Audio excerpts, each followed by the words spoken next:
Good, wonderful, good afternoon. Let's get started. I think it's a bit loud. Better now? Still easy enough, right? Good. First of all, some people ask when is the quiz due. So usually it was due Monday 10 a.m., but I gave you the quiz, I think, Friday evening, which was a bit late. So I thought let's make it a bit more lenient for the first few weeks, for the first week, not weeks. Right? So I'm still happy if you submit it today, the quiz. If you haven't done so, just do the quiz and submit it. The next quiz I will put up earlier, and that will then really be due on Monday, 10 a.m. I think Monday, 10 a.m. is the official time, correct? I'm saying that out of my head, top of my head right now. The official time will be due then properly to the official time. Good. Let's get started with the next topic. Topic 2, direct finance versus financial intermediation. And we want to do a little bit of an overview of the financial system. The reading for this one is, again, Raput, chapter 2. The reading is uploaded. It's 20 pages this time, not 40 pages. So it's more manageable. Please do the reading, it's important. Then there's a little bit of background information for P2P, so people to people. Finance website, that's just an example, and the RBA has some background information here as well. So this one here is the most important one for you to read. I would say the following ordering. This one is pretty much a must read, and the RBA here is if you want to go a little bit deeper, and Society 1 is just if you're interested in P2P. So 1, 2, 3 in order of importance. Today's objective, so we want to distinguish mainly between surplus spending units and deficit spending units. What that is, I will explain in today's class, but that's one of the main kickers of today's class. Next time you have to dance too if music starts, right? Good. So then we want to distinguish between direct finance and indirect finance, also between intermediated finance and market finance. See some benefits of financial intermediation. If you don't understand that stuff, be fully relaxed. That's what we talk about today. We talk about peer-to-peer a little bit. What else is interesting here that I want to point out? OTC, so-called over-the-counter markets. Describe financial markets and instruments, and then we go towards the end of the lecture through the main financial institutions in Australia. Good, so what is the role of the financial system? What's the whole point of the financial system? We've got several roles. One is the payment mechanism. That's what you often feel if you go shopping. You pull out your card, you go, here's the card, it goes PIM, and you've paid. That is something that we talk about next week, not today that much. Today we talk about channeling funds from ultimate lenders to ultimate borrowers. These are the so-called saving surplus units and saving surplus units and deficit spending units, yes. And we'll see how this one is improving the overall economy, and also how the financial system helps to reduce and transfer risk between different people.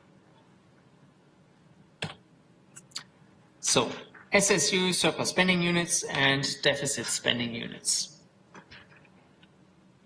You might have noticed sometimes I call these surplus savings units, spending units. I'm not that harsh in their class, right? So the point is some people have a surplus and other people are running a deficit, and somehow we need to match these two. So what is meant by a surplus spending unit? It's basically somebody who's really saving. So for example, if you have income of 50,000 and you spend only 30,000, you've got 20,000 spare, which you're saving. And you can do several things with that. You can put it under your mattress or your pillow, but that's a bit pointless because you don't earn anything. Plus nobody else in the economy benefits for it. Or you do a financial investment, so you give it to somebody else so that they can use the money to do something useful with that money. Right? So that would mean you are a surplus spending unit, SSU. So these are the ones that are giving, let's call it money for the time being, money into the financial system. And then you've got deficit spending units, that's the exact opposite side. So these are people that want to spend more money or have more investment ideas. Then they have finance available. So they need external finance. They need to borrow money or they need to issue shares. Somehow they have to get additional finance in because they are in deficit. Now, why do we make this strong distinction here? Because between these two, there's often many different other people sitting. But these other people are just helping to facilitate so that these surplus units and the deficit units get together. For example, if a company, Rio Tinto, is issuing shares on the primary market, so they need new finance. They give out shares to possibly you, and you invest in these shares. Usually you don't buy the shares directly of Rio Tinto. You go to your bank or your broker and you say, I want to have Rio Tinto shares, and they buy them for you. So you don't stand at the Rio Tinto headquarters and say, I want the shares, here's my cash. There's people in between. But we don't care too much about the people in between. The important thing is you, as the ultimate saver, gave your finance to Rio Tinto, and Rio Tinto is the ultimate, the final end of where your finance is going to. That's the important thing for us. That's how we want to distinguish surplus spending units and deficit spending units. And in between them, sometimes there's a market or sometimes there's so-called intermediaries. So these are people that are helping out with this, and how we exactly define intermediaries comes a little bit later. Now, how do we do the matching between them? There are several problems here. Problem number one is you as a saver, so as the surplus unit, you want to get a high return. You want to get high interest, of course, or you want to get very, very large dividends. You want to get 10, 15% if possible. You want to get rich quick. But what about the deficit unit? Rio Tinto, do they want to pay high dividends all the time? Do they want to pay high interest to you? No. So they've got the exact opposite idea. They want to keep their financing costs as low as possible. So you can see here there's a little bit of a mismatch going on here, right? So they have opposite interests. And of course, in the end, it depends upon how much finance is available and how many people want finance. The market interest rate or the cost of dividends goes up and down until they're matching. Then there's something else, the length of the contract. So for how long does the company want to have, make it a bit quieter, want to have the finance? Now the deficit unit, they want to have it as long as possible usually, right? Rio Tinto doesn't want to give you the money back next week. They want to keep it for a very long time. The longer, the better. And there's a second thing to it. Not only do they want to keep it long, they want to have it for a predictable time. So they don't want to have it for 10 or 15 years or 11 or 12. They want to know when exactly they have to repay you. So there's no uncertainty. Now for you as a saver, number one, do you like to give your money away for 10 years and 15 years or rather short time? Short time, of course, right? Number two, do you want to fix for how long you want to give it away, or do you want to have the option, if you have an emergency, that you get your money back quick? You want to get the money back quick in case you've got an emergency, right? If you crash your car, you need a new car, then you want to get money back from your initial investment fast. And that is, of course, a clash here between these two different ideas. And we call this also a maturity mismatch. So mismatch is, it's not matching. And maturity is a fancy word for how long the contract is going, how long the time to maturity is. And we will see later that markets and financial intermediaries can actually help with this problem. Risk exposure. So if you're saving, usually you don't want to lose any of that money, of your finance. So you're very risk averse. You don't like risk. And the other side, of course, well, it's not that they love risk, but they don't like to give guarantees, right? So Rio Tinto, for example, if you buy Rio Tinto shares, they're not guaranteeing that you get a certain amount of dividend each year. They're trying to produce dividends for you, but if it's not going well, then they don't pay you any dividends. Now, if you have a bond contract, of course, they do have to pay you interest still, but they're not that happy about that either. And you can imagine the Rio Tinto manager, for example, he's not putting down his own house. So if Rio Tinto is not doing any profits, he's not going to say, okay, I've got an idea. I sell my house and cars so that you as a bond or shareholder can still get money. That's not going to happen, right? So there's nobody there helping you out. So again, that's a little bit of a problem here between the two. And then the amounts, usually the deficit units, we can think of companies. They need a lot of finance, so they need not a few $1,000s, but they need a few $1 million. But you as savers, usually, how much do we saving? Well, some people might save a few $1 million, but I think most people just save a few $1,000s. So again, there's a bit of a mismatch here. And we can see that, again, markets and financial intermediaries can help with this one. So the point of this graph here is to show you there's a little bit of friction and a problem if you want to get funds from the surplus to the deficit units. And the financial system is meant to help to get rid of some of these problems. So how can we do this one? For example, with the secondary market. Let's say if I buy shares of Rio Tinto, I give my money to Rio Tinto, and when does Rio Tinto have to give the money back from shares? It's a bit more advanced, but lots of you might know that anyway. Is the company ever giving you the money back from shares if they issued equity, or is that forever? It's forever, right? So if you had finance classes, shares don't have an end date. They go forever, right? But does that mean you never get any money back? If you crash your car and you want to buy a new car now, quick, and you've got lots of Rio Tinto shares, what can you do? Sell the shares in the secondary market. So you don't get the money back from Rio Tinto, you just get money back from somebody else that you sell your financial instrument to. And the same is true for bonds. If you have a 10-year government bond, but you crashed your car, you need money quickly, you simply sell that bond to somebody else. The government is not involved in that sale. It's a secondary market, but you get your money back quick. So if you've got a market that works very well, it's very deep and liquid is the name for this one, then it's very easy to translate your financial instrument, the bond or the share, back into cash, even though the maturity is very, very long. So with this one, we solved the maturity mismatch problem here. It's one way to solve this problem. So even though the bond is 10 years, I can sell it any time to somebody else. It's no guarantee how much money I get, but I can. Now for this one, I have actually a little example. My mom invested once quite a bit of money in a Turkish bank shares, and then she wanted to get out of those too. But for that Turkish bank, the money was not, the market was not working very well. So there were very few buyers and sellers all the time. So when she put her sales order in, it took 2 weeks till finally a buyer rocked up for that, for these shares. So not every market is very liquid. Very large markets, so for large companies, basically if you think of ASX companies or in the US, S&P 500 companies or Dow Jones companies, there the markets are very, very liquid. It's very easy to sell the shares. But if you buy a share in a privately very, very small company, it's much, much harder to sell them. Right? There's something to keep in mind maybe. Good, what else do we have here? Issue standard financial instruments in small denominations. So if you buy shares, usually shares are not costing $10,000 or $20,000 a share. You issue so many shares that each share is maybe $50, $100, $200. By the way, sometimes what companies are doing too is if a share is becoming too expensive, for example, if a share is going to $1,000, some of you might have had finance classes, what could a company then do?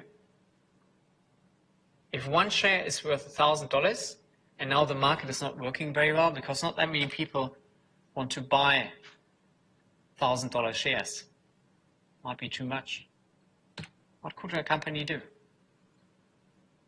I've heard it there, split, right? So it's a so-called split. Then they're saying, simply say, okay, everybody who's got a share now is getting a second share for free from us.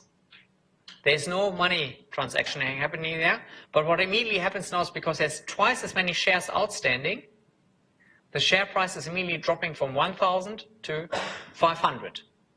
But therefore you've got 2 shares now. But the point is, the market is becoming much more liquid. Because let's say, for example, you crash your car, you have a dollar repair of $300. Initially, you had to sell the whole share, $1,000. Now you can simply sell one share for $500 and keep the other share still in your portfolio. Or other people that might have saved money, they have $600 to invest. They couldn't invest into these shares at all. Now they can. So small denomination, usually bonds are not that large. In the US, I think a standard face value is $1,000. In Australia, a standard face value for bond is even $100. So you can get smaller denomination. And the point for that one is exactly to solve this problem here, right? So the deficit unit, the company is selling thousands and thousands of shares, all identical, but each share is worth only a little bit, meaning small investors can buy them. Good, what else have here? Diversification of risk. So when I made my one example that you buy one single share, that's not very good diversification. Because if that company is not doing very well, you lose lots of money. That's not good. So usually when you invest in the share market, you should buy lots of different companies, right? And different companies in different industries too. So if you're buying just 5 different banks, not that good if the banking sector gets into trouble. As a rule of thumb, people saying 50 different companies you need to buy so that you're somewhat well diversified. And there you can see it already. It's not that easy to buy 50 different shares because every time you have a transaction cost too, you have to pay the broker a little bit. That would be quite painful. And therefore, maybe something that is outside of this class but might be useful for your life. There's something called index funds. So index funds already have bought lots of shares. Like they've got a giant pot of shares, and you can buy a share of that index fund. And that's usually a very cheap way to get a well-diversified portfolio. So diversification, don't invest all your money into one thing. Maybe I should explain too quick what diversification is, of course, right? Let's say, for example, you've got 2 companies. Standard example is an ice cream company and an umbrella company. And you've got a fantastic summer. And you invested all your money into the umbrella company. What do you reckon how much dividends they pay you? How profitable is the umbrella company if their summer was fantastic? Not doing very well, right? So you would have lost quite a bit of money, or you would have been sad that you didn't buy the ice cream company, because if the summer is fantastic, the ice cream company, of course, is doing very well, right? Now, what does that mean? Should you sell all your umbrella companies and invest into ice cream company because they did very well this year? No, because what can happen next year? Might be lots of rain, and then it's the other way around, right? So the safe bet here is to buy simply some shares in both of them. So one will be doing very well, the other one won't be doing very well. You don't know which one it is next year, but at least for you, on average, you're doing okay. So that's the basic idea always behind diversification. Good, so that's one way. Diversification is helping you to get a little bit away from the risk here, because the savers don't like risk. And another way to get rid of risk, which we don't have in detail in today's class, is basically there is special financial instruments. So there is so-called options, futures, forwards, and also banks give you some kind of guarantee that you don't lose that much money, which we'll do much more in detail later. But in the end, the financial market has products to make your investments safer. So now we want to basically look at pure financial intermediaries. So we don't focus on banks. Basically, today we use banks only because they have deposits, but we don't go into banks into detail. That's what happens in future classes. So we want to channel funds. Let's see what we're doing here. Maybe again emphasizing why this one is so important. Let's say, for example, we've got a really smart guy called Elon, and he's got an idea how to create a rocket that is flying much cheaper into our star space than what existing rockets do. Does he have enough money, most likely, to build his own rocket? Maybe I should have chosen a different name. But even Elon didn't have enough money to do everything by himself, right? So now if you don't have enough money, you can have the greatest ideas in the world. You can't do anything with it. So in order to realize your ideas, you need money, you need finance, and therefore you need to somehow raise additional finance. So you need to find, you're the deficit spending unit, and you need to somehow find surplus units. If you can't find a surplus unit, if you can't find finance, this rocket will never go into outer space. Right? And there's lots of ideas that took quite a long time or never got out of the gates at all. For example, ever heard of Xerox photocopy machines? So when that company got the idea, or the guy that had initially the idea to make a photocopy machine and he applied for a loan, people told him, that's a stupid idea. Why would anybody ever want to copy a piece of paper? You can just copy it down with a pen. There's no need to have a copy machine. Right? So it took quite a while for him to get finance, and for that time, nobody could get a copy machine because it wasn't invented yet. You need finance to push through your invention. Or later on, when you want to start up your own company, you will need finance too, most likely. So you might have the greatest idea in the world. As long as you don't have finance, you can't do anything with it. Similar to the other side around, if somebody is saving a lot, let's say, for example, you have a really good income, you've earned $100,000 and you're really saving a lot, $50,000, but there is no deficit units that you can find. There's no useful investment for you. There's no company that is issuing you shares. There's no government that wants to pay you interest. And altogether, the interest rates are similar to right now, close to zero. What can you do then with your money? Not much, right? You just put it under your pillow, leave it in a bank account, but you don't earn anything extra. So you're not very happy, I imagine. Right? So the whole point of what I'm trying to say here is, by matching these two sides, life is getting better. Life is getting better for the deficit unit because their great idea is coming now into action, and the whole world might benefit from it, and they might get very profitable. And life is better for the surplus spending unit as well, because they get a positive return on their savings, which means that they can consume more in the future. And without the financial system, these things simply don't work very well, or not at all. So how do we do this in our graphs? We have here the provider of funds. So funds, the blue lines you can imagine for the time being, just imagine that as cash. So cash is going from the surplus spending unit, the saver, to the deficit unit, and in return we get a financial instrument. So some kind of contract, right? You don't just give somebody money and say, here, do whatever you want. You usually have some kind of contract, either a bond contract, like we had in our last class as an example, so a piece of paper that says after a certain amount of time, you will get coupons, interest payments, and you will get the face value back. Or a share contract which says, okay, you are now partial owner of my company and you will get dividends. The profits that I'm making, we are sharing. Or a loan contract where it again just says after a certain amount of time, you will get your money back. Either way, it's always a two-way thing here, right? Where funds go in one direction and some kind of contract, we call this financial instrument, goes in the other direction. Direct finance.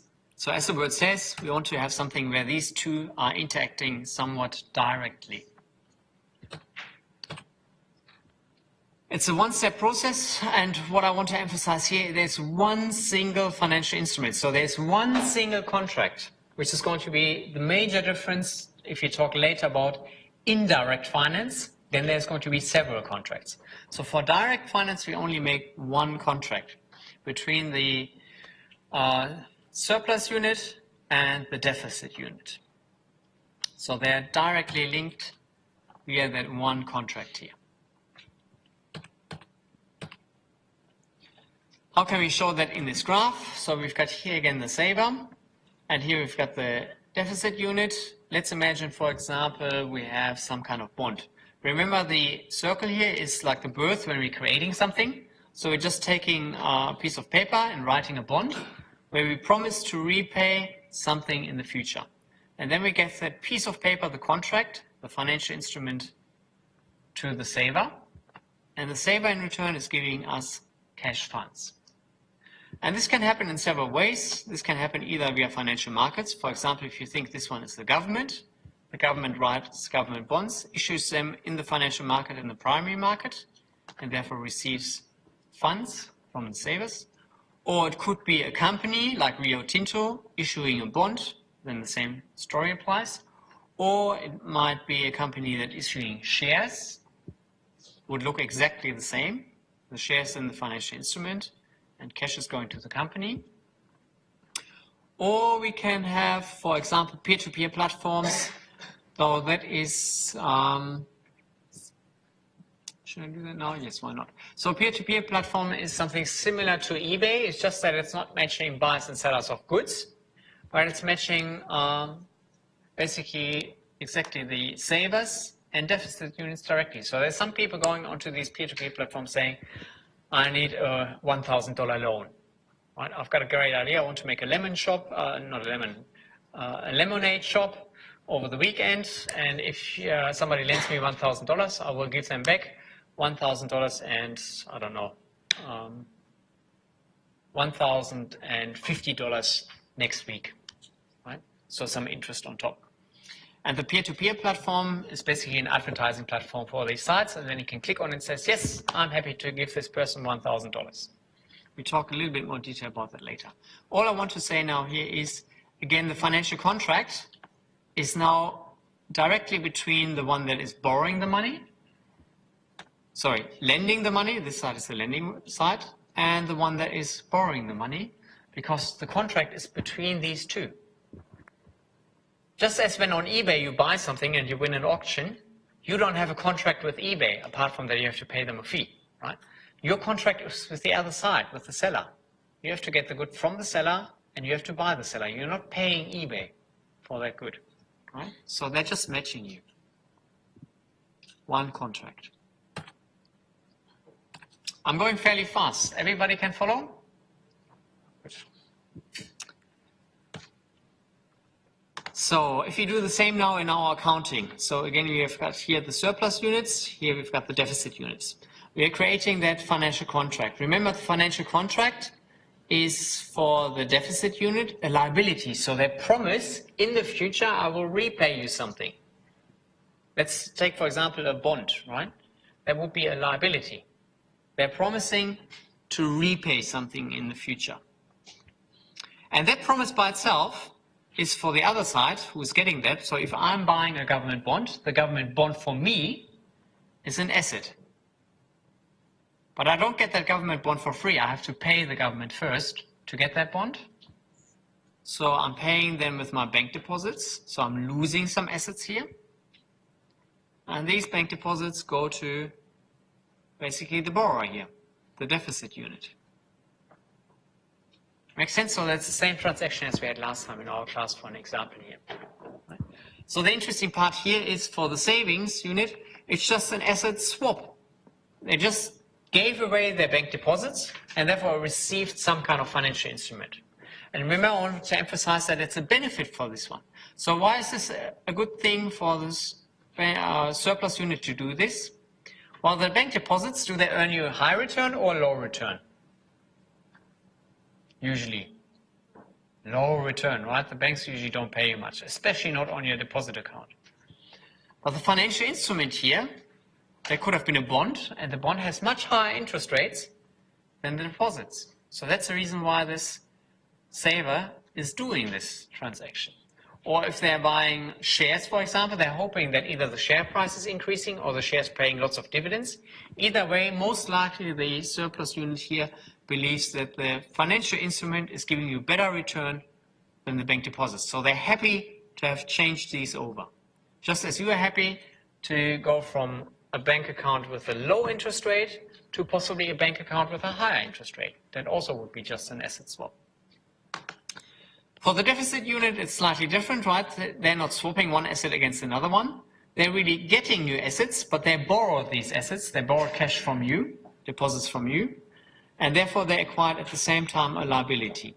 So they promise to pay that back in the future, or in case for shares, they gave you part of the company. They made you partial owner of their company.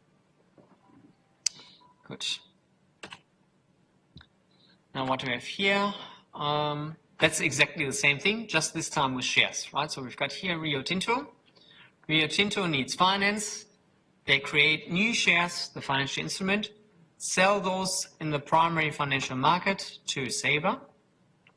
And now the saver, of course, buys these shares and therefore gives cash to Rio Tinto. And Rio Tinto can use that cash to do whatever business they wanted to do.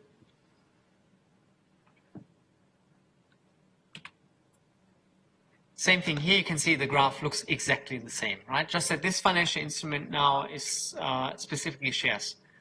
You bought shares, so you pay with your deposits and you get shares. Rio Tinto issued shares in the primary market and therefore gets your deposits in here. Now, if I'm not totally mistaken, let me just click a little bit. No, it's not in here, but I can do a little bit more. So if you've read the book, I think in the book they've got the example that Rio Tinto is using these bank deposits for something certain, right? Because for Rio Tinto, why would it make sense to get bank deposits, which earn you hardly any interest rates, and get shares where they potentially have to pay high dividends? Why would they do that? The only reason they do that is because they want to use these bank deposits for something. For example, maybe for their new mine, they need more trucks. So they can use these bank deposits to buy trucks. And let's do that very quickly too. If Rio Tinto is buying trucks, what's happening to bank deposits? Up or down? Down, right? And what happens to the trucks? Where do they go? Do they go on the equity side or the asset side? Asset side, good, everybody on board. So then we're just swapping for Rio Tinto bank deposits against trucks and everything is good again. And the whole point for the society is then really, we translated funds that had not been used at all into trucks that will be used hopefully and might be very productive. Good. What else do we have here? Direct loans happens very, very seldomly, right? So corporate bonds, that might happen, but corporate bond is not a loan. Loan is really, what can we make? Like a bond is basically a security that is standardized and you have lots of them, identical. A loan is one individual thing, one single contract that is individually written, right? And we might give a loan to our brother, sister, parents, or receive loans from our parents, but giving a loan directly to a company hardly ever happens. That's only possibly for really large investors.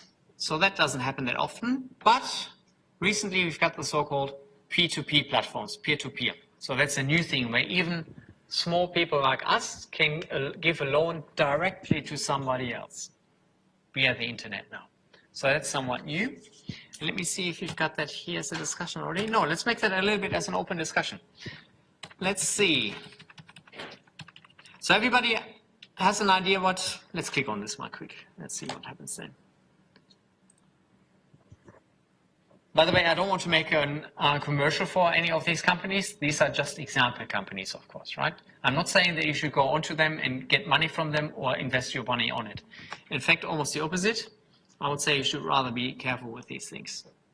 So you can see here, it's just like basically like eBay, right? So it's a platform where people can meet and you can either borrow money there. So then you have to say how much, what it's for, blah, blah, blah. And I'm quite sure they want to know lots of information about you. Ooh, I'm not so sure if these interest rates are that low. 7.5, 9.51. Or alternatively, so test question for you, if you want to borrow money on this website, are you now a deficit spending unit or a surplus spending unit? Deficit spending unit, very good, right? So deficit spending unit, click here. Surplus units can click here. And what is it for them? Blah, blah, blah. Lots of commercial. Check out, da, da, da. Doesn't go as quick as the other one. Can we see a little bit more? So there's consumer loans that you give basically a loan to another consumer. Livestock loans, I imagine there's farmers behind that one. Let's try this one. You have to register first. And I'm not surprised, right? Because most likely when you're registering, once you click on consumer loans, you can see all other people that are requesting a loan. So you can see all the deficit units and then you can choose one. And let's see what kind of problems we might solve with these kinds of things. Let's see. Let's check returns. So for you, do you think you get on this one possibly a higher return or a lower return than with your bank deposit? Higher, I think so too, right? Because there's more risk. So there's a chance that it's higher. By the way, when I say a higher return, you expect a higher return. That doesn't mean that you get it. Because what would be a main risk here? If you click on, let's say my evil brother, Axel too is on that website as well. Or I'll make him Alexander.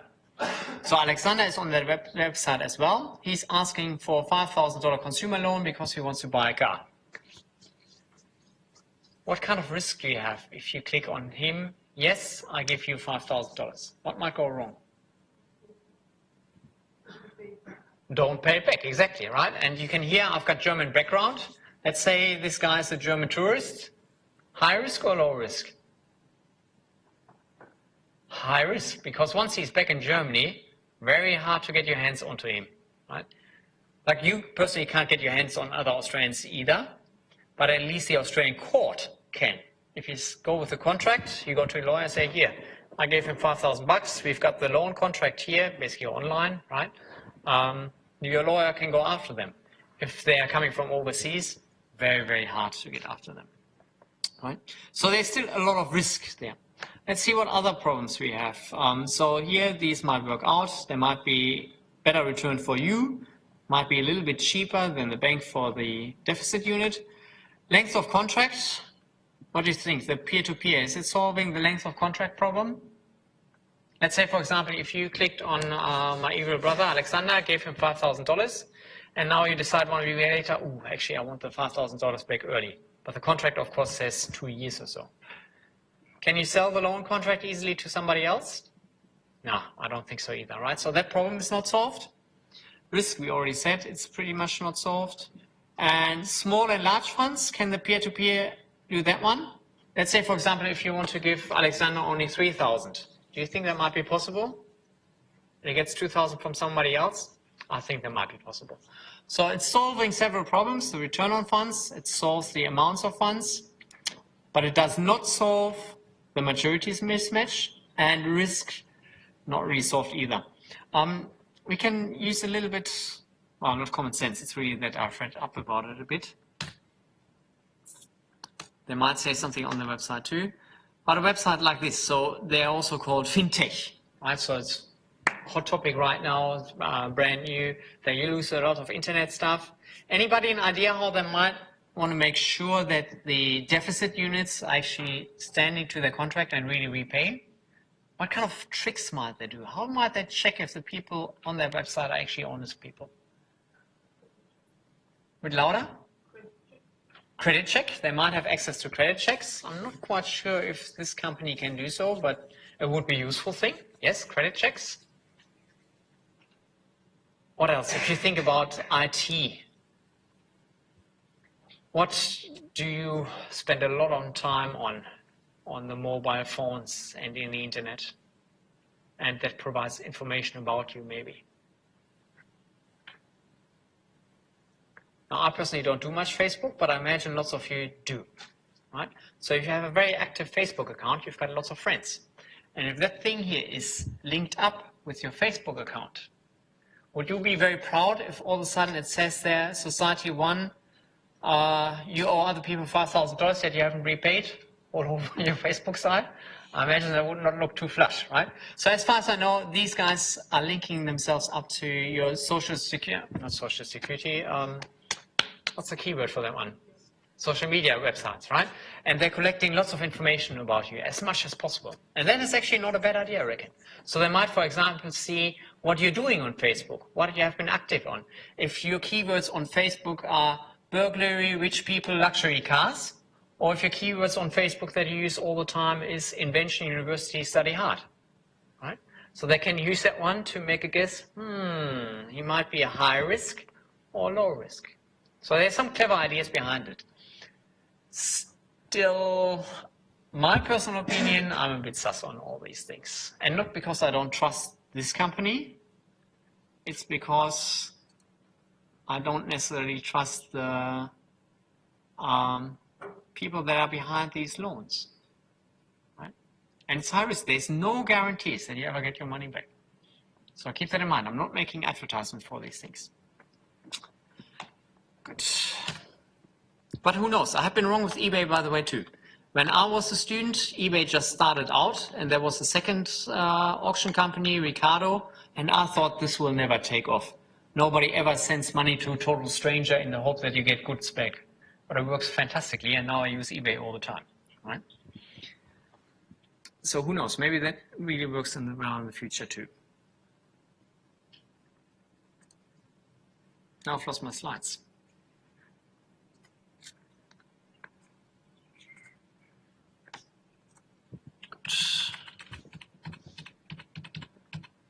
Where are we?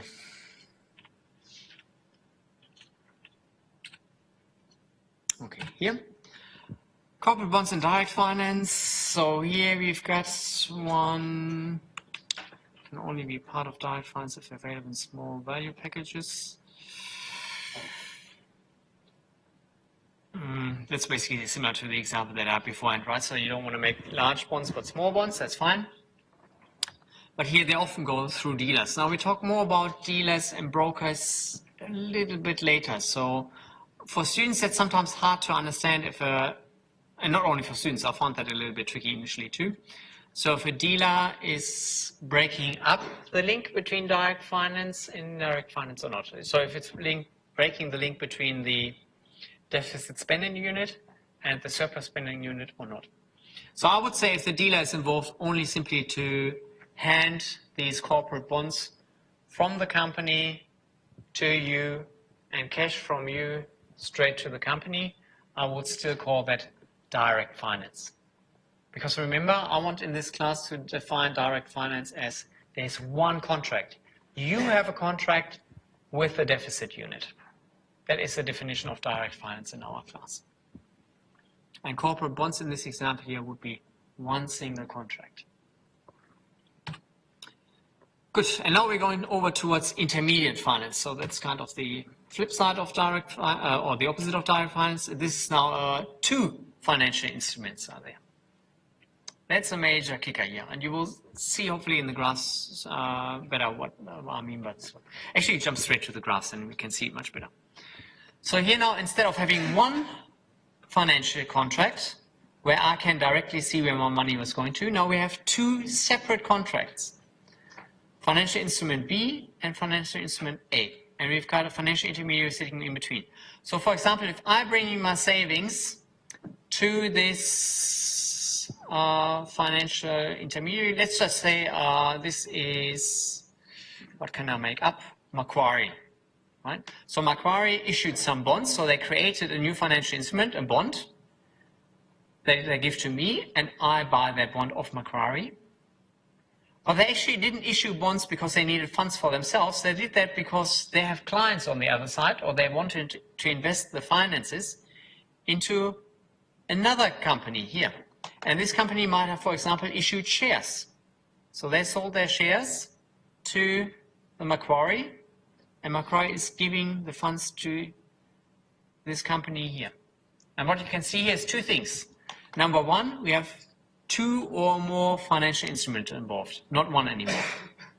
Number two, the savings unit doesn't actually see anymore where the funds are ending up.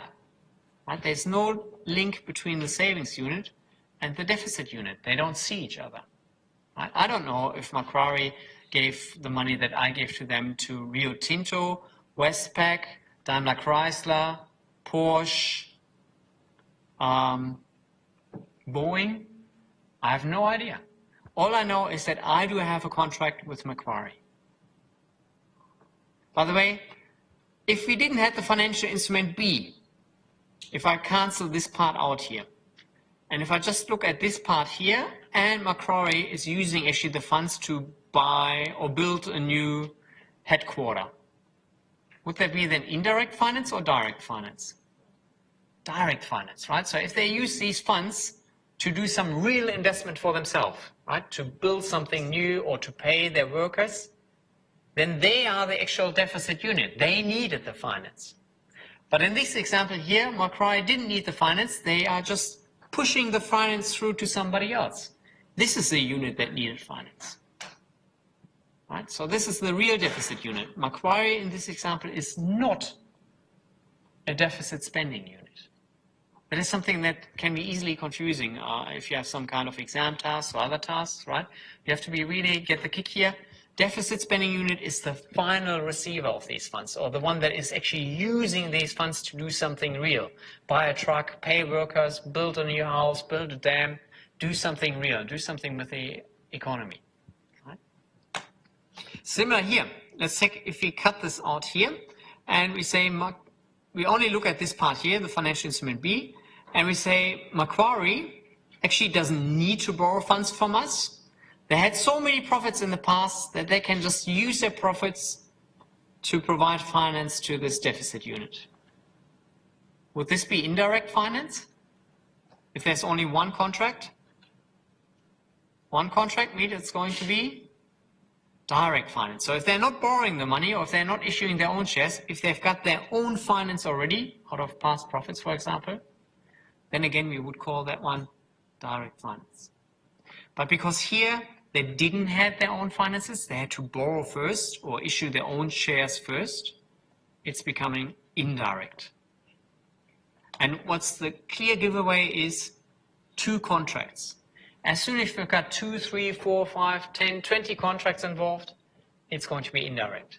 If you've got only one single contract that is directly linking DSU and SSU, it's going to be direct finance. That's a kicker here to keep in the back of your head or write it down somewhere. I've written it down several times on the slides already, but that's something really worth emphasizing, I think. Good. Now we do the same game here via our balance sheets. Let's see how we do this. Let's start with the saver here first. So the saver wants to have a better investment for the bank deposits. And what's easier for you, if I call this financial intermediary or if I give these names? Let's wake you up a little bit. Who's in favor of just that I use the same term as on the slides, just one arm up? A few people. And who's in favor that I make names up to give practical examples? A few more. So what I will do is I make names up and then snuck in the other one anyway, right? So Macquarie, the financial intermediary, is creating a financial instrument, the red one here, financial instrument A. For example, a bond. They're selling these bonds to the saver, the SSU. So the SSU is getting these bonds. That's an asset for them, and they pay for it via their bank deposits. So these bank deposits go to the Macquarie financial intermediary. That's the plus here, right? So maybe you can give these numbers. So this, actually call this A, right? So this is transaction A, transaction A. These two belong together. Also, these two belong together. That's A and A. So that's step 1. That's our first financial construct, our first financial contract, financial instrument. Second step is now Macquarie, the financial intermediary, didn't do it for themselves. They did it actually because they had a client that needed finance. So now they're creating a second asset, for example, a loan. That is the financial instrument B. So they have a loan contract with this one here. That is for them an asset. For the other side, the loan contract is going to be a liability. And they do that, of course, because they want to get the cash of Macquarie onto the balance sheet of the deficit unit. They were after the deposits. So this is the B thing for Macquarie that is now just a swap. For these guys is they get real finance in. Right? Their balance sheet is lengthening. And you can see here there's no direct connection between A and B, but the whole process was, of course, done to get bank deposits from here to there, from the spending unit to the surplus unit to the deficit unit, right? And there's no direct link between the two. I didn't know where my bank deposits went to. That is indirect finance with a financial intermediary. Practical example, Mr. Jones buys bonds issued by Rio Tinto.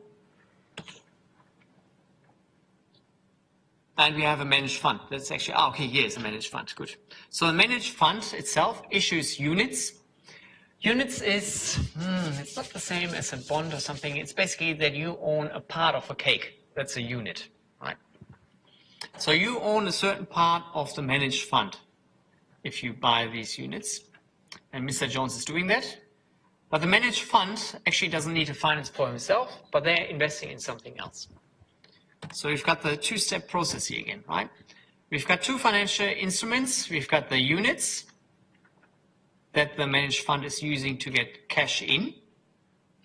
And they don't keep the cash, they invest the cash straight away into another company. In our example, that was Rio Tinto bonds. So Rio Tinto is giving bonds, newly created bonds, to the financial intermediary, and Rio Tinto therefore receives deposits. By the way, this one here, we can see two things that is going via the market here as well. I'll change this a little bit. Again, we want to do that on the balance sheet. So we have here Miss Strachan. We changed names. So that's, of course, Mrs. Jones. Not quite sure why that changed. So here, Mr. Jones is getting the units in that managed fund and pays for it via the bank deposits. The bank deposits of the managed funds go up, but also on the liability side, they have to write down, well, we issued units to this person here. So again, if you want to give these names, this is AA, A, and A. That's the first transaction. And then comes the next transaction. The managed funds is investing these funds into Rio Tinto. So they're buying Rio Tinto bonds. Rio Tinto bonds go up here on the balance sheet. The deposits go down because we have to pay for those bonds. For Rio Tinto, the liabilities go up because they owe now. They have written down that they owe somebody money, but therefore they receive right now money as well. So you can see there's always the same pattern here. We've got the task. Then you have to think of how to make that as a graph. In the graph, you have to think how many financial instruments there are, what kind of people or agents are involved in here, if it's a market or if it's an intermediary, where the funds are flowing, where the financial instruments are flowing, if they're newly created or if they're old ones. And then you have to be also able to show that in a balance sheet. Balance sheet always has to be balanced, of course, right? So always double booking, either plus plus or minus minus on both sides, or plus minus on one side. So I think it's soon time for a break. Let me just see where there's a natural break. Let's do one more. This one here is important. So we have also in this one brokers and dealers, and that is something where students often mix things up, right? Because if I'm buying shares, for example, I don't go myself to the share market to Sydney to buy shares, but I usually have a broker that is buying shares for me. And now it's very tempting to think that the broker is a financial intermediary because the broker is standing between me and the share market. And here's the trick with the financial instrument. If I'm buying shares, what name is on the share? The broker's name or the company? The company, of course, right? The broker's name has nothing to do with the share. There's only one financial instrument here. The fact that I have a fee contract with a broker doesn't matter for this one, right? Because I basically have a contract or financial instrument with either the company that is issuing bonds or shares, which says, okay, you've got so and so many shares, or you so many thousand in bonds, right? So there's only one financial contract in this sense. The fact that the broker is handing the financial contract in between doesn't matter. So and I was thinking of a following picture for this. If you prefer to think graphically, I'm imagining it the following way.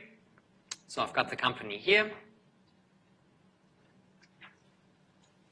They're producing something. Right.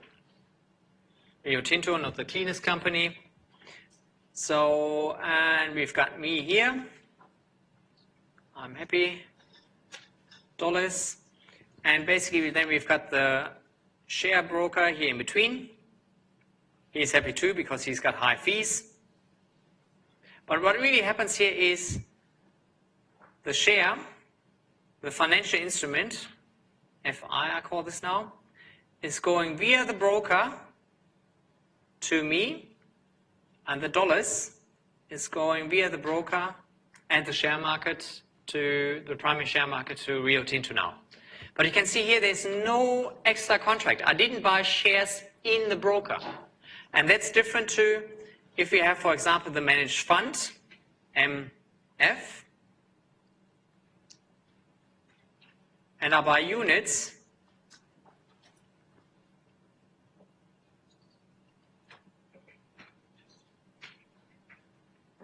then we have two contracts. We've got here the share, and we've got here the unit contract. I never see the shares. There's two separate financial instruments here. This one, test question to you very quick. How do we call this type of finance? Direct or indirect? Indirect. And this one? Direct. And if I put now a dealer in between as well, somebody else, so I have to pay fees twice, kind of. He's happy too. Does that change anything with that story? No, right? As long as it's the same financial instrument, doesn't matter. We call this one here direct. So always keep in mind, depends upon how many financial instruments are involved, not how many people are involved. That doesn't matter for our story. Right? How many financial instruments are involved?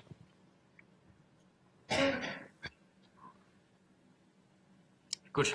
So that's basically the story of this one here. Neither side, so the dealer and broker, they're involved in the whole thing. They help me, they get fees, but they're not involved or sign a financial instrument by themselves. They're not issuing bonds or shares. They're just taking the existing shares and hand them over to me. Good. And with that, I think you really deserve a break. 10-minute break till 7 past. Good. See you then. Do me a favor, maybe get a little bit fresh air outside.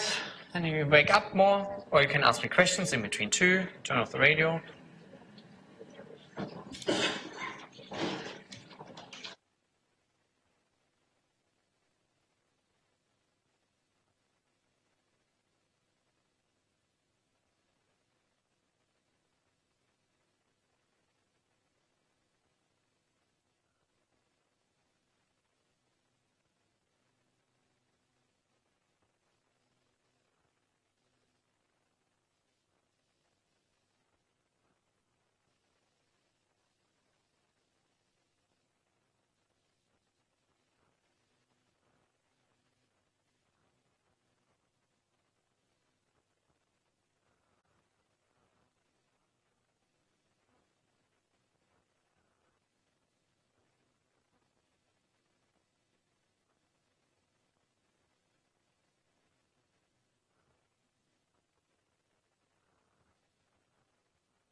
Very good.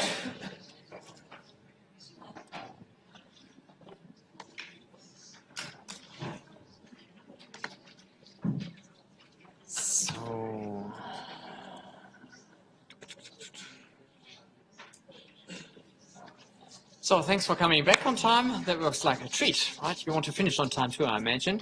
As I said beforehand, if I gray out slides, that means that it's not super important for us. I don't want to focus here much on it. So the idea here is simply that financial institution is the big term, and financial intermediaries is a subgroup there. For example, there might be a brokerage company, and we've learned beforehand that brokers are not financial intermediaries. They're just helping you to get the one financial instrument. But brokerage companies are still financial institutions. That's all that this thing is saying.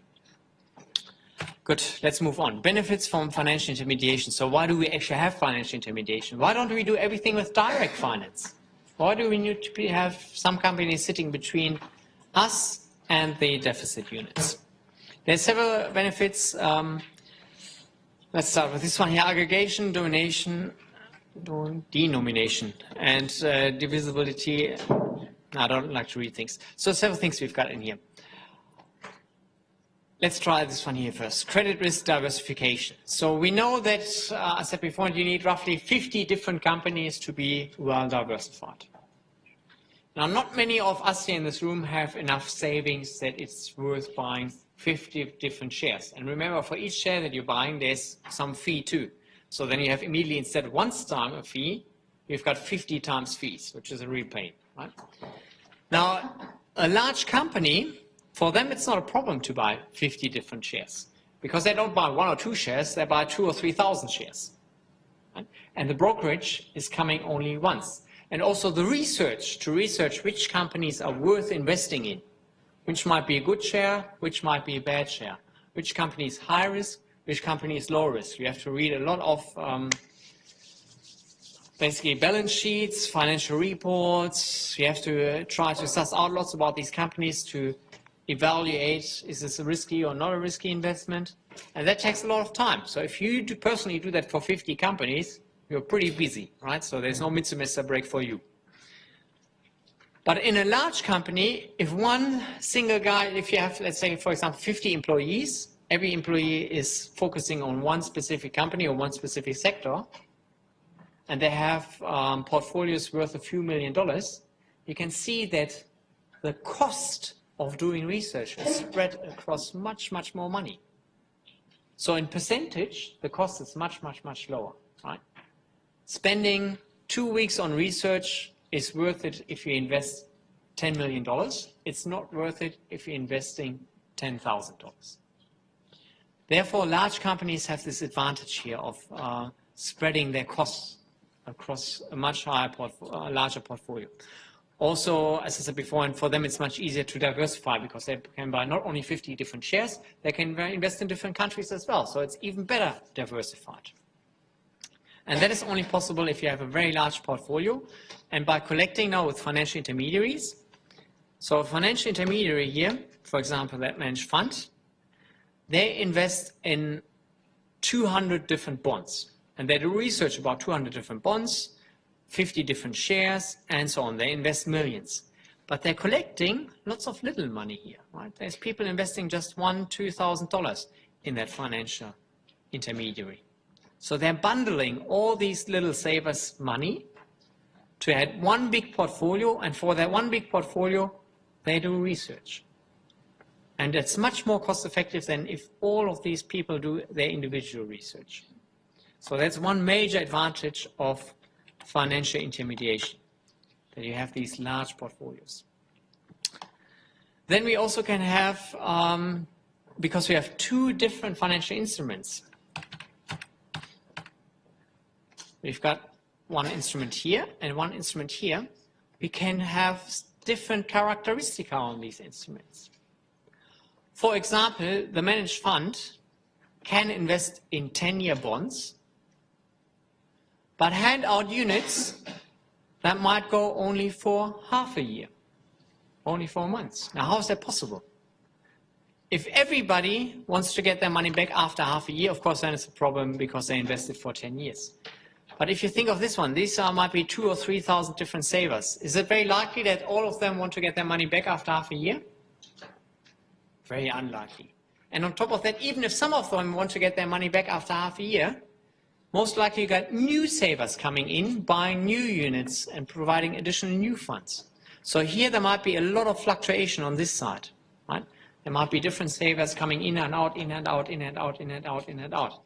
But because you get every day $10,000 out, but as for $10,000 in the end, you don't need to sell or liquidate any of the bonds here. You can keep that one for 10 years. That's another advantage of the financial intermediary. So you don't have to match these two sides here in terms of maturity. In the future, we will see that banks are actually fantastic at doing this. So that's maturity and liquidity transformation. Very practically speaking, if you're buying a unit in a managed fund, usually you can sell that unit or hand it back every day. So you can get your money back or some money back at least. So it's very liquid for you, even though the financial intermediary might have invested that money for 10 years in government bonds. Currency transformation, what can also happen is that, for example, you give that company your Australian dollars and they invest in US government bonds. So they take your Australian dollars, sell it on the foreign exchange market, buy US dollars and buy US government bonds. So on that balance sheet, where you have a balance sheet here, what can happen here is that this side is in US dollars and this side is in Australian dollars. The opposite can happen too. That's actually more, actually that's already quite good here. Right? So there I have liabilities in US dollars. No, I mixed it up, right? So they might have here issued us Australian dollar units, and they invest that one in the US bond market, for example. And they have US dollars here. Or in Australia, it's actually very realistic. Lots of Australian financial intermediaries borrow money, not in Australia, but abroad. So then they've got US dollars sitting here, but Australian dollars sitting here. So the point I want to make is the financial intermediary can have a mismatch in currencies. What else we have here? Expertise and lower costs. So you can imagine, okay, that's what I want to do. Information asymmetries. So information asymmetries means that one side knows more than the other side. And that's very important in economics and finance. And I want to make a little bit of a practical example with you because there's all these fancy terms, asymmetric information, adverse selection, moral hazard. So to make a practical example, I brought you two cans here. So let me see.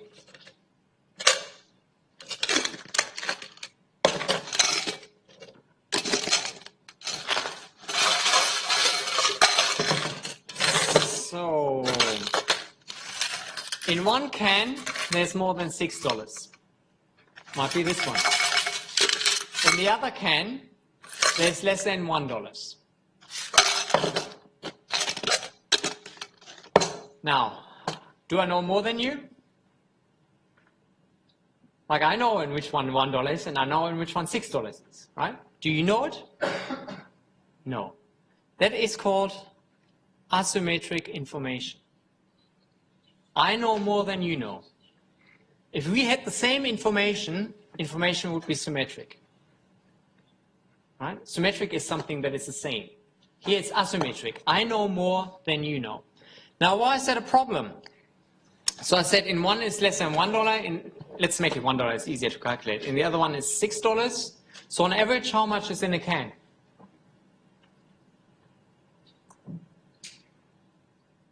What's your expected value? 3.5 is your expected value, right? So if information was symmetric, if I don't know how much money is in each can, and I'm trying to sell one can, how much would you bid? Let's make that practical. You don't have to give me real money today, but let's just play. How much would somebody bid for this can? 6 is very brave. 1? Half a dollar, I've heard. If you do the math, what would be a useful price for this one? because you don't know which one it is. On average, you would hope 3.5, right? 3.5 would be a reasonable price. You might make a loss, you might make a profit, but in expected value terms, 3.5 would be a value. So if you buy lots of these cans, then you would think 3.5 as an average price is a reasonable price. And because I don't know how much is in the can, I would say, yeah, 3.5 is fine with me. That's the expected value. I'm happy to sell it for you for 3.5. But I know more than you know, right? Let's say you really bid 3.5 on this one. I'm happy to sell it to you. Would you buy it now? Because I know what's in it, right? If I'm happy to sell it to you, should you be happy to buy it for 3.5? No, why not? You're hoping how much is in there? 6. But if I'm happy to give you for 3.5 and I know what's inside, is there 6 inside if I'm happy to sell it to you? No, there must be 1. And if there's 1 only inside, are you happy to buy it for 3.5? No, right? So we are not in business. And that's a problem of so-called adverse selection. So if you're going into the market, I'm saying all the $6 cans are good for me. I'm not taking them into the market. You can have all these cans, but you don't want these cans. So that means that only the bad cans go into the market. Now, why do I tell you this story? Think of companies that issue shares. There's companies that have very high risk. Let's say a mining company. They say, oh, we found something in the desert. You can buy shares in our company. And there's companies that are low risk. They also say, oh, we found something in the desert. You can buy shares of us.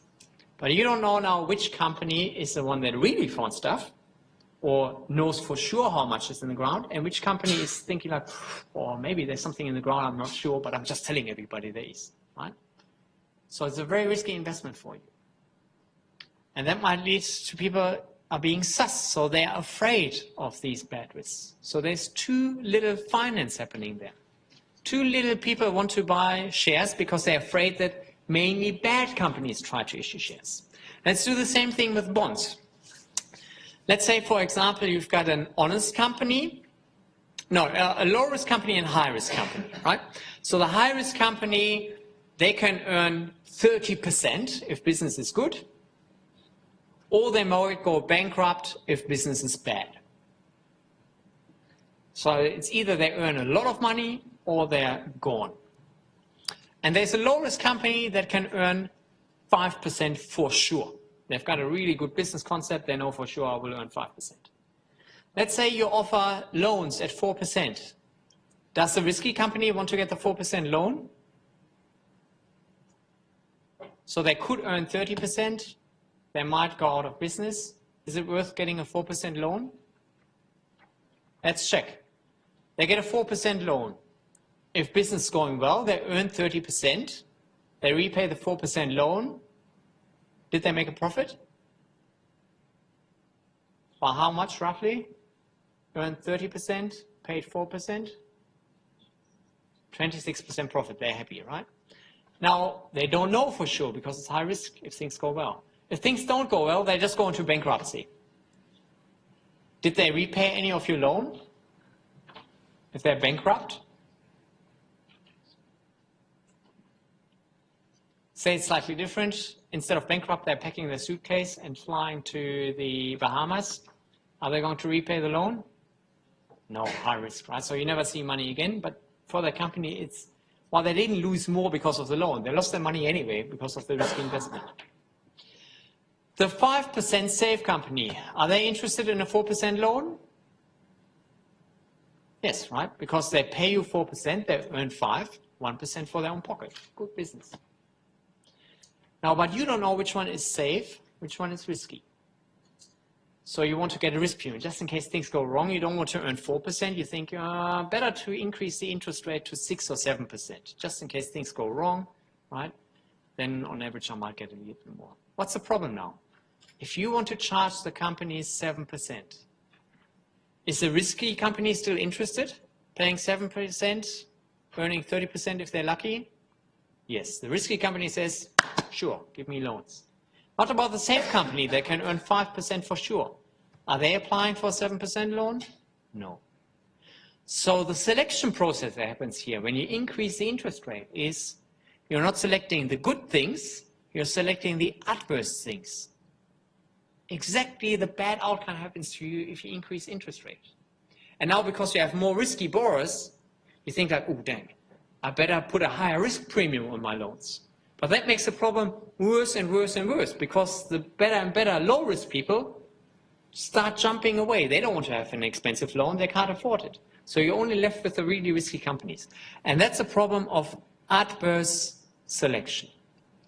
And you, just as I said beforehand, that problem comes when this information is asymmetric, when the company knows more about its own risk than the surplus spending unit. Then there's this, and we should say how now financial intermediaries can help.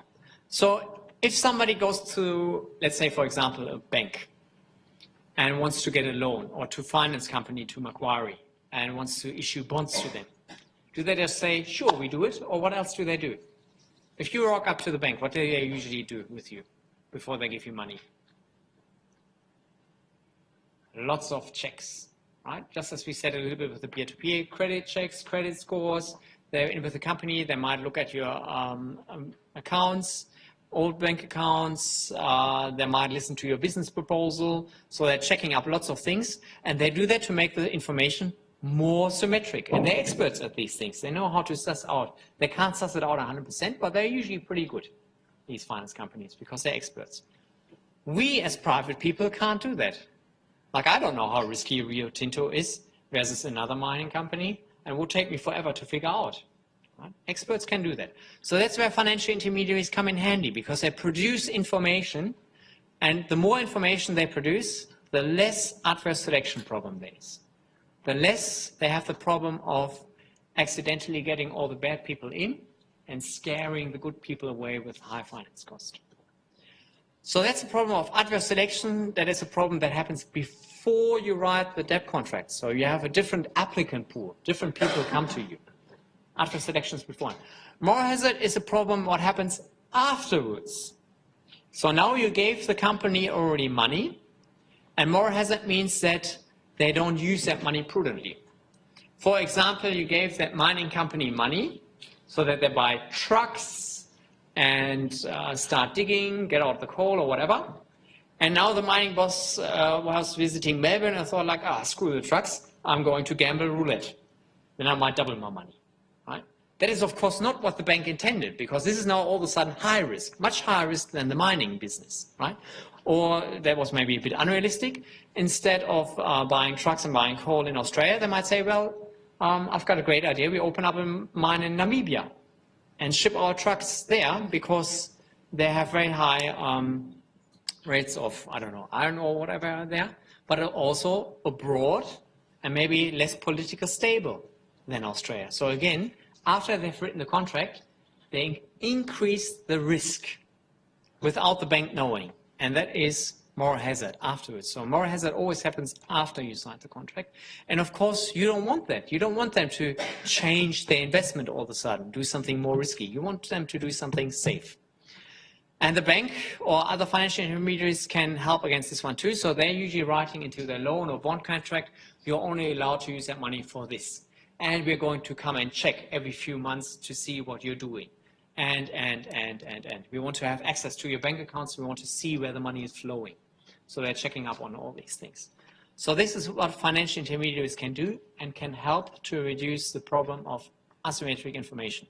So for the back of your head, adverse selection happens before you sign the contract. You get exactly the wrong people applying for a financial contract. Moral hazards happens after you signed the contract. So the people that you give the money to all of a sudden make much riskier stuff than beforehand. Standard example, if you want to have another example, is with insurance. Comprehensive car insurance. If comprehensive car insurance is expensive because there's lots of accidents, who is applying for comprehensive car insurance? Good drivers or bad drivers? Bad drivers. That is adverse selection. You get worse drivers into your applicant pool. Now you do have comprehensive car insurance, and we see the actions of their drivers. If you have insurance for your car that is covering everything, do you drive extra carefully or maybe a little bit more risky? A little bit more risky, right? And to make that extra practical, insurance companies are not stupid. Anybody has an idea what the insurance company is doing so that you drive a little bit more careful again, even with comprehensive car insurance? Risk premium and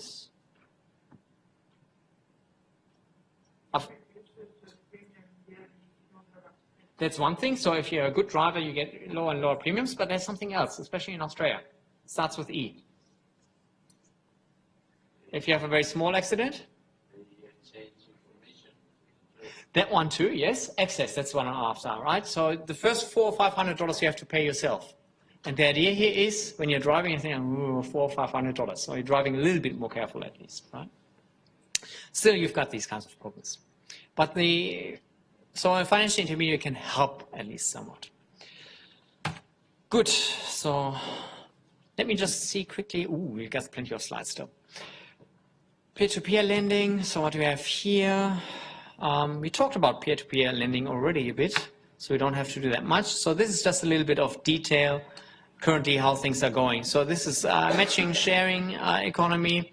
I would also say it's similar to EBAB. So basically what the peer-to-peer is doing, like the thing that we had on here beforehand, these guys, right? So they're matching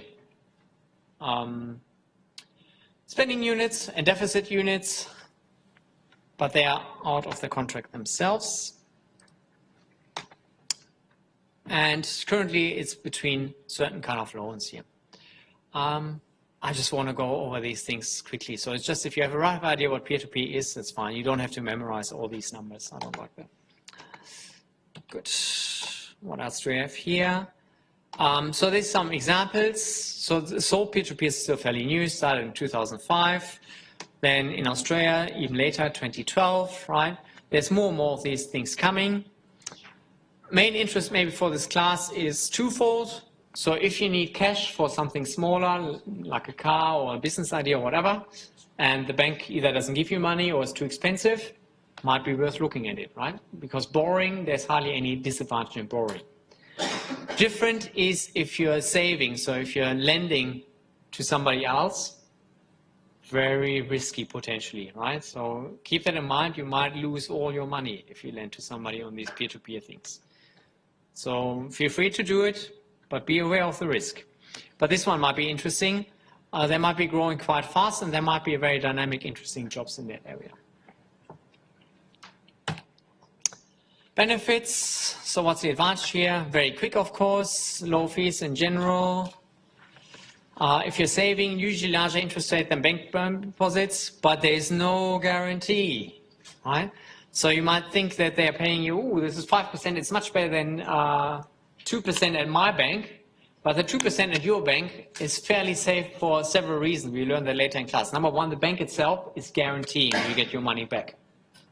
And even if your bank is going bust, in Australia, the government is guaranteeing that you get your money back.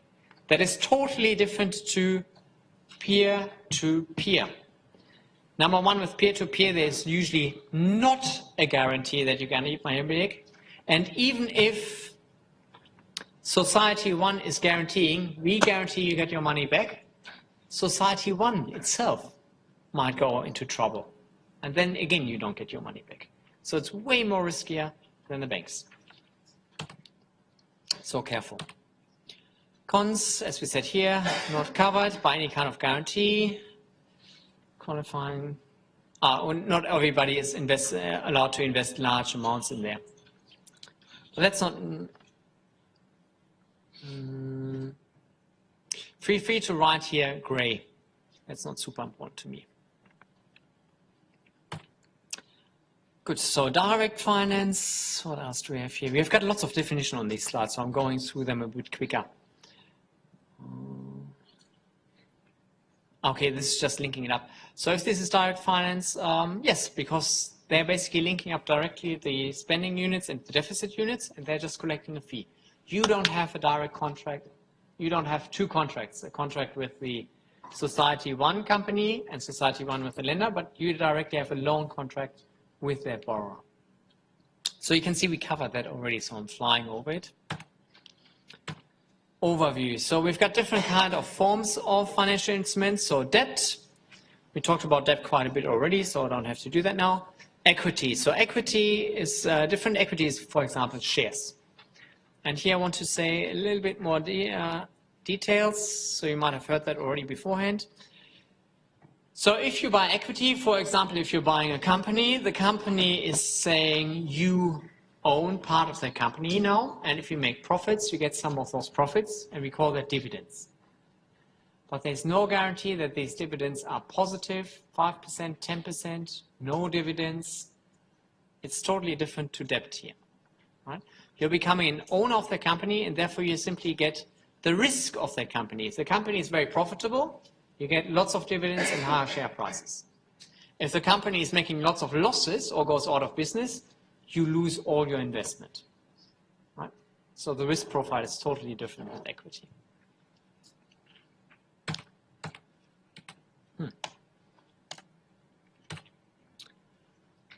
Loans versus deposits versus units. I'm not even sure why deposits is here.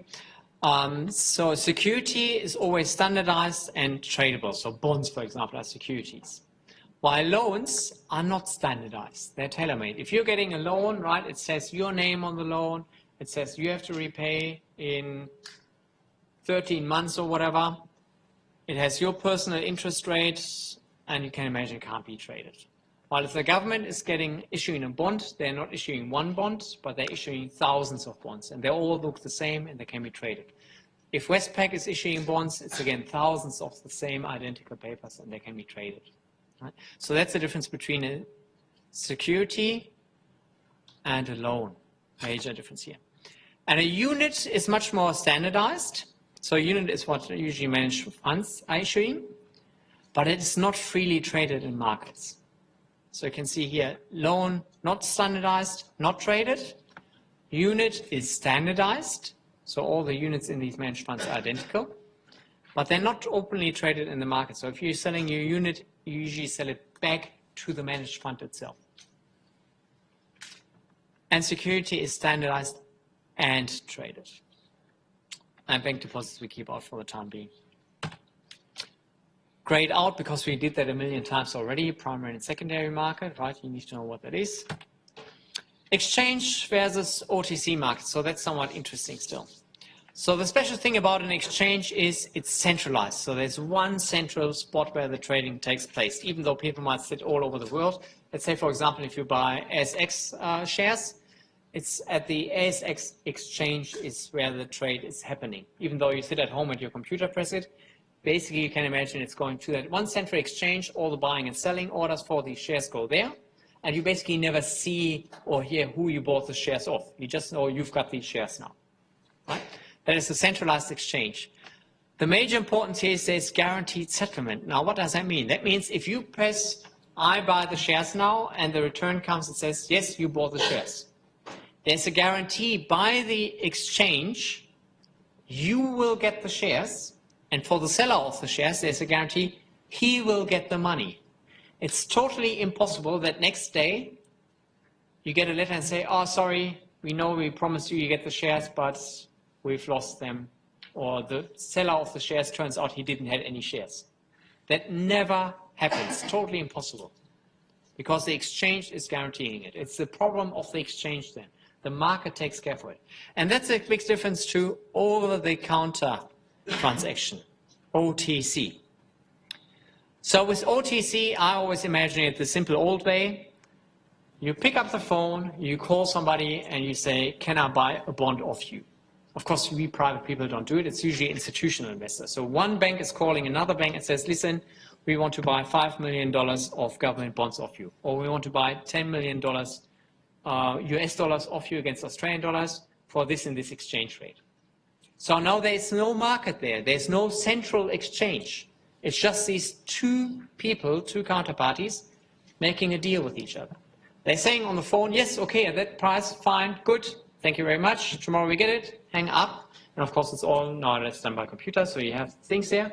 But If next morning it turns out that one of the counterparties went bankrupt, then you don't get your US dollars, or you don't get your shares. Or the other side might have handed over shares, and now they don't get paid, because it turns out the counterparty doesn't have money. But you can't figure that out on the phone. There's no guarantee, so you have so-called counterparty risk. So the other party that you made the deal with, there's no guarantee that they're coming through with that deal. That is a major difference between OTC and exchange. So if exchange in that sense is much safer than OTC. Still, OTC is very, very large. So for example, all foreign exchange is usually done on the OTC between large financial institutions. US Treasury bonds, all done via OTC, lots of commercial papers as well. Right? Counter example here, on the exchange, for example, all the Australian SX shares are, of course, on the Australian exchange trade. Good. Then we have a little bit more definitions. Money markets. So money markets in economics, not in economics, in our class here means simply short-term financial instruments up to 12 months, very short-term. I just highlight what's important to me, right? I think it's not that interesting if we're going step by step through these things because they're self-explanatory by large. Feel free to ask me either a consultation after class if something here is unclear, but I don't want to spend too much time potentially boring you on things. Money market examples, so treasury notes are short-term, commercial papers if they're not running for more than a year, and so on. Capital markets, capital is keyword here for long-term, so more than 12 months. Right? Trick question, if I have shares, is that capital market or money market? Shares. If I buy Rio Tinto shares, capital market, because shares go for ever, right? They don't have a settlement and maturity date, so they clearly go more than 12 months. So we've got it here, common stock shares, corporate bonds, treasury bonds, if they're running more than 12 months, and so on. Good, what do we have here? Financial institutions, what kind of financial institutions do we have?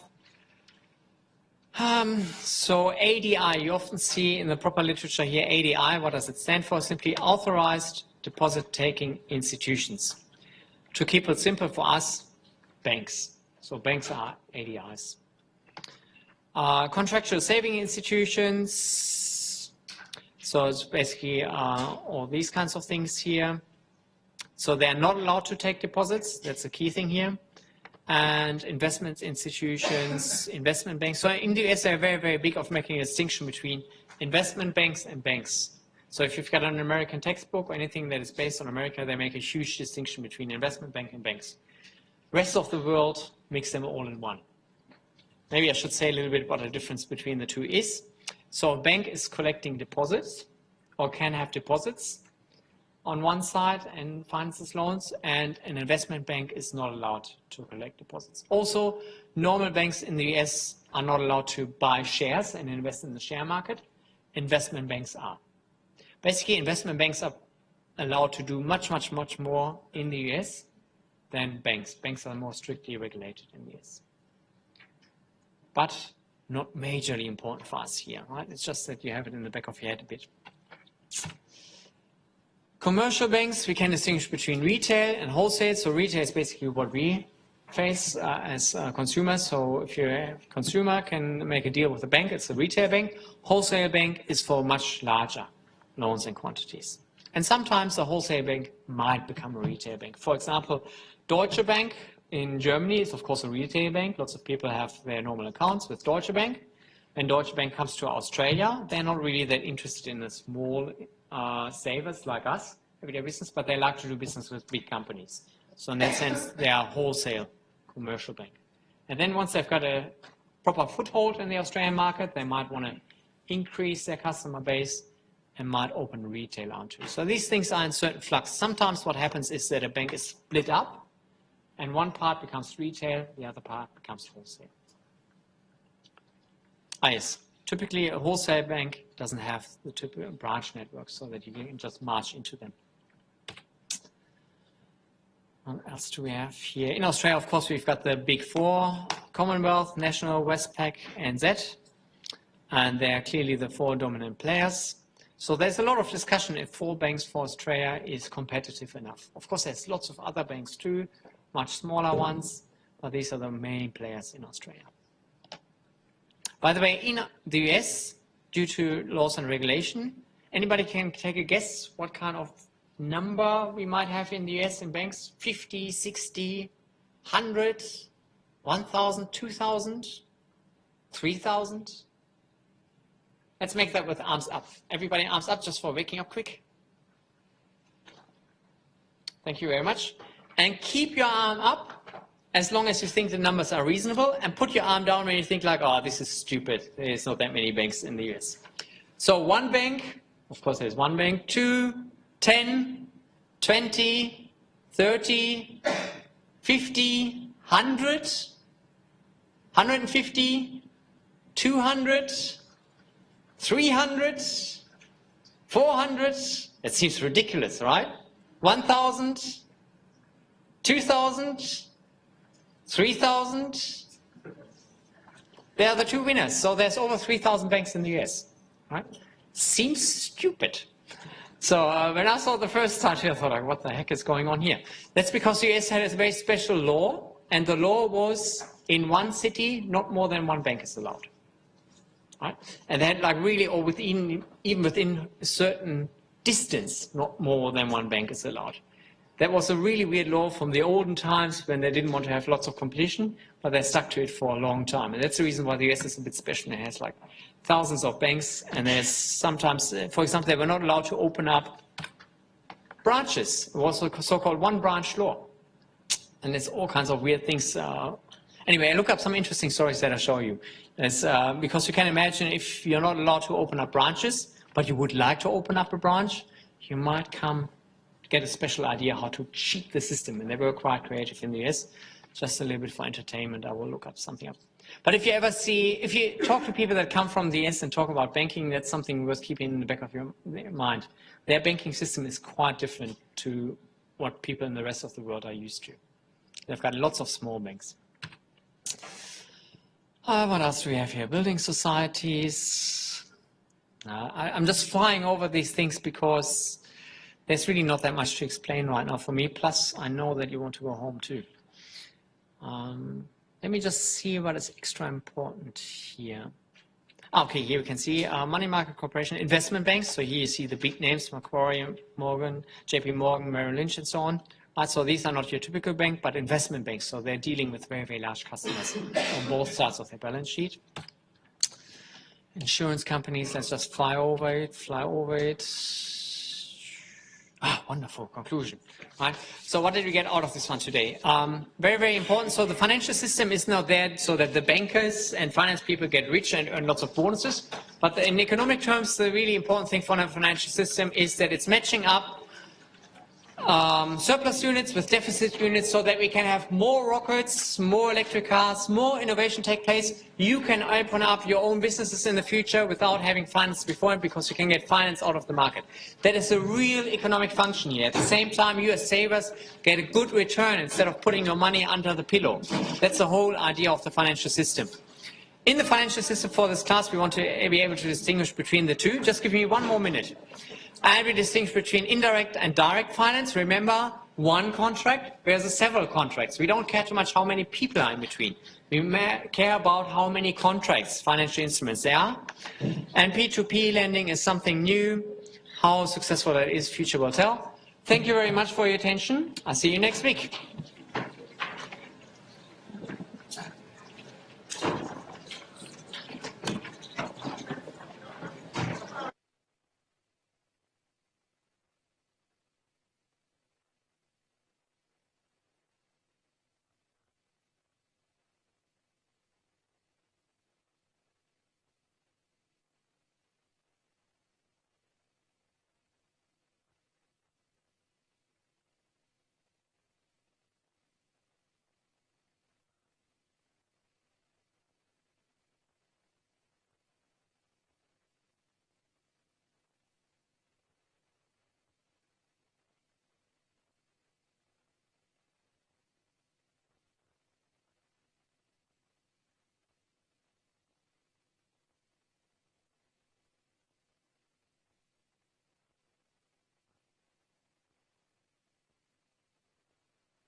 Testing 1, 2. Testing 1, 2.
You are now.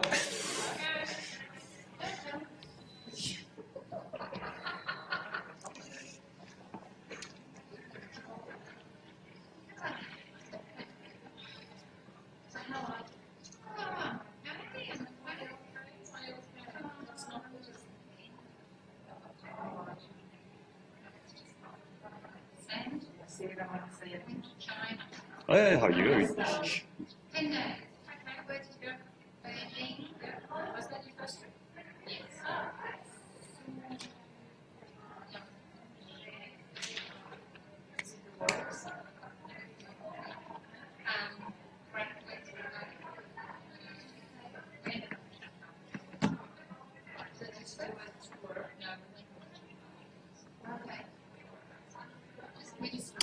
Hello, just received it and looked at it and I thought, oh goody, I'll try it later tonight. Yeah, just 2 step closer. Are you staff the email address? Assuming people know their password. Remember how to log on. Can't solve that. No, it's one of those little things in life. But that way, at least get something they told us about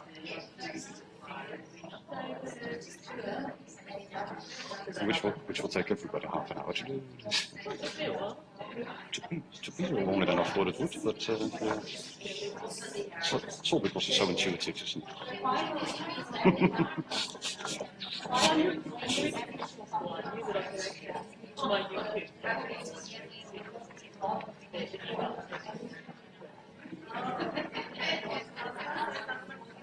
Yeah.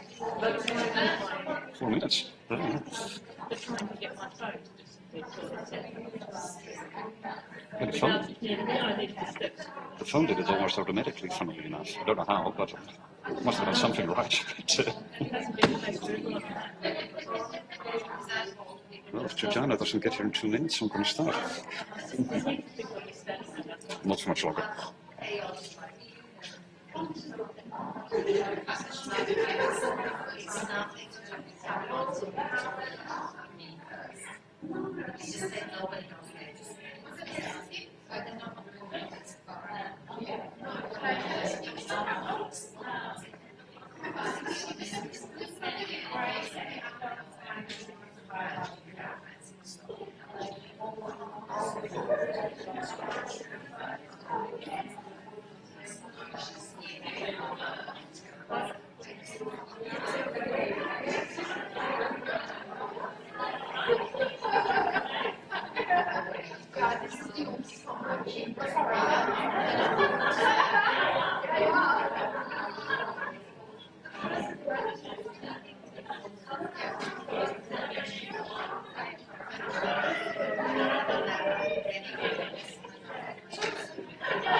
Ah, yes, we know we're in the classroom setting when we fill in from the back. Which is one of the reasons why we have this thing on making a lot of noise and a lot of echo, so we'll put that down a little. A little bit. Can everybody still hear us? Can you hear me?